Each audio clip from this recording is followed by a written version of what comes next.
bagi makan kat kedai tak buka. Kedai makan tak buka. Saya menjual kuota. Korang test skill dulu. Test skill dulu. Okey.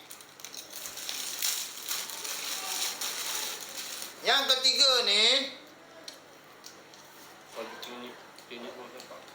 Klinik bola sepak. Pilihan apa?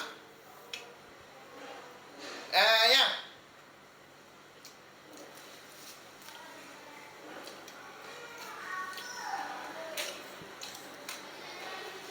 Baju budak. Bukan baju dewasa. Baju kanak-kanak. Baju kanak-kanak. Hadiah. Boleh?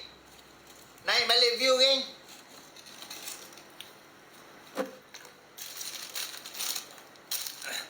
Naik balik view. On. Okey, on. Naikkan 60 orang. Sampai-sampai tu tengok beg kuning. On.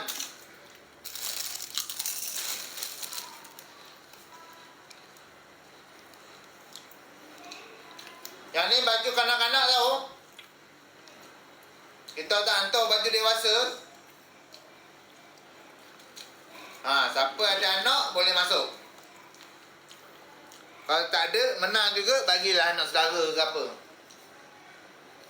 Cepat geng, cukupkan 60 orang. Sampai-sampai tu tengok beg kuning. Share-share dulu, test skin dulu. Yes, Zah! Mantap! Kalau macam ni aku buat, 10 orang membeli sekali aku buat hadiah. Okey, dan terima kasih Muhammad Faiz. Semoga dimurahkan rezeki.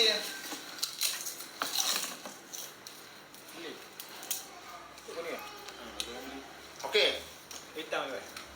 Tak boleh dah, kita dah tekan tadi, dia dah tahu dah.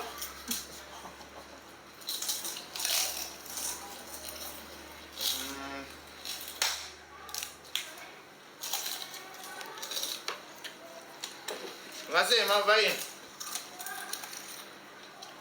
Mendek tak? Kejap lagi, saya tengah fikir. Mereka saya tengah cari barang.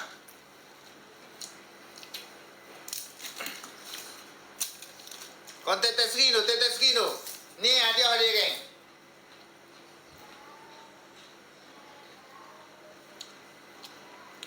Mr. Faiz, terima kasih. Semoga dimurahkan rezeki.